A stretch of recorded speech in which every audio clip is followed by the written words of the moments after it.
मुस्तैद किया चाहते हैं। वो अन्नाया के जख्म को छूते हैं, खून गायब हो जाता है।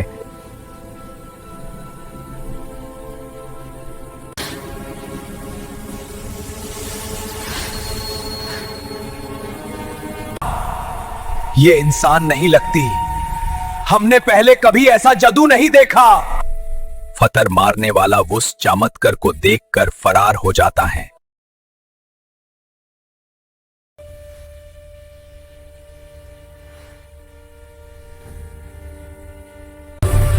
जिसने अन्नाया को मारा उसे पकड़ लो, कोई बचकर नहीं जाएगा।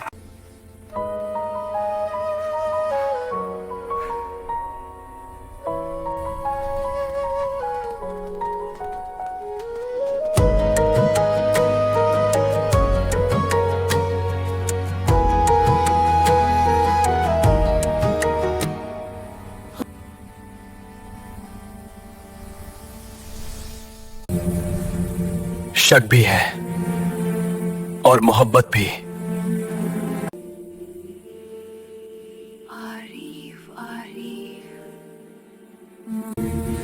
अन्नाया, जब मैं तुम्हारी आंखों में देखता हूं तो सिर्फ मोहब्बत नजर आती है।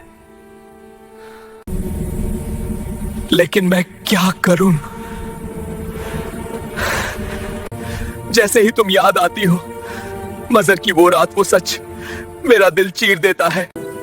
अन्नाया, तुमने मेरी जिंदगी को जहन्नुम बना दिया। डॉक्टर आया है बादशाह। इसे ठीक करना हर हाल में, इसे कुछ मत होने देना, इसकी जिम्मेदारी तुम्हारी है। जी बादशाह। बादशाह, मैंने इससे मौजिजा कभी नहीं देखा। जख्म तो है मगर वहां मार नहीं देख रहा है। बादशाह, कुछ वक्त के बाद रानी होश में आ जाएगी। आप फिक्र मत करो, रानी को कुछ नहीं हुआ। और किंग बाहर निकाल जाते हैं।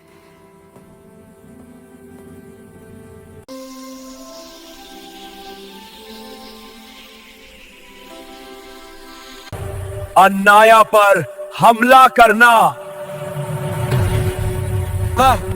ये सिर्फ एक जुर्म नहीं, ये बादशाही को चैलेंज करना है। मैं पूछता हूं, मिला क्या? क्या तुमने मुजरिम को पकड़ा या नहीं? अगर मुजरिम गायब हो सकता है तो क्या बादशाह भी गायब हो जाए? क्या मेरा नाम सिर्फ कुर्सी पर लिखा है या जिम्मेदारी दिल पर भी? जमीन को छान मारो, हवा को पलटो, लेकिन मुजरिम मेरे सामने झुककर यकीना माफी मांगेगा। रियासत की दीवारों के नीचे एक पूरा बाजार धड़कता था। यहां गरीब लोग अपनी रोजी रोटी चलाते। कोई सब्जी बेचता, कोई फल तोड़ता, कोई लकड़ी का सामान बनाकर बेचता। बच्चे मिट्टी के रास्ते पर खेलते और औरतें सुबह सुबह ताजा सब्जियों की टोकरियां सजाती। ये बाजार सिर्फ एक जगह नहीं था, ये उन लोगों का सपना था। और यहाँ हल्के मेहनत से जिंदगी चले और रोजी कभी बंद ना हो। ये बाजार रियासत की रूह था और इसे बचाने के लिए महल ने वहां कुछ गार्ड्स भी मुकर्रर किए थे। लेकिन जब तूफान आता है तो दीवर भी काफी नहीं होती। लेकिन गुंडे उनसे ज्यादा थे। एक लम्हे में वो बाजार की सांसें काटकर अंदर घुस आए।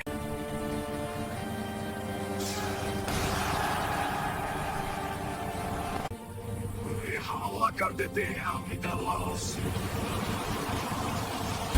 रियासत का बाजार एक लम्हे में टूट गया।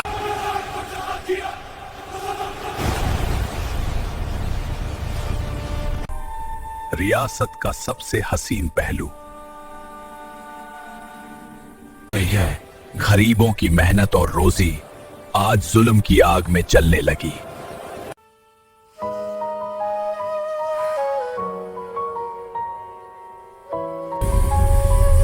आरीव अन्नाया को देखता है। गुजरा हुआ दर्द उसके दिल को फिर से चीर देता है। उससे लगता है जैसे अन्नाया ने उससे बेवफाई की हो। और उस सोच में वो अपनी बातों से उससे चोट पहुंचा देता है। अन्नाया, लोगों के सामने तुम वहां क्या ड्रामा करने गई थी?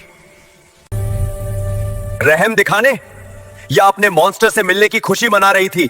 बोलो। मुझे आपकी बातों से डर लग रहा है। खामोश हो जाइए। मेरा रब जानता है मैं रहे हूं या शैतान। मोहब्बत का मतलब भरोसा होता है और तुम्हारे पास वो नहीं। तुमने मुझे सिर्फ दर्द दिया भी। अन्नाया, एक बात सुनो। अगर तुम वाकई इतनी अच्छी हो तो एक काम कर सकती हो, ये दर्द मेरा दिल से खींच लो। कर पाओगी तुम? सुन लो, जब तुम्हारा जख्म सूख जाएगा मैं नीचे वाला कमरा तैयार करवा दूंगा, वहीं तुम्हारी जगह होगी। मैं अभी चली जाऊंगी। अन्नाया के कदम लड़खड़ा जाते हैं। आरिफ फौरन आगे बढ़कर उससे पकड़ लेता है। अन्नाया, संभालो खुद को। मेरे साथ रहने के लिए मुझे अल्लाह है, आपकी कोई जरूरत नहीं है। ये सब कुछ प्रिंसेस एलिरा ने ही करवाया है।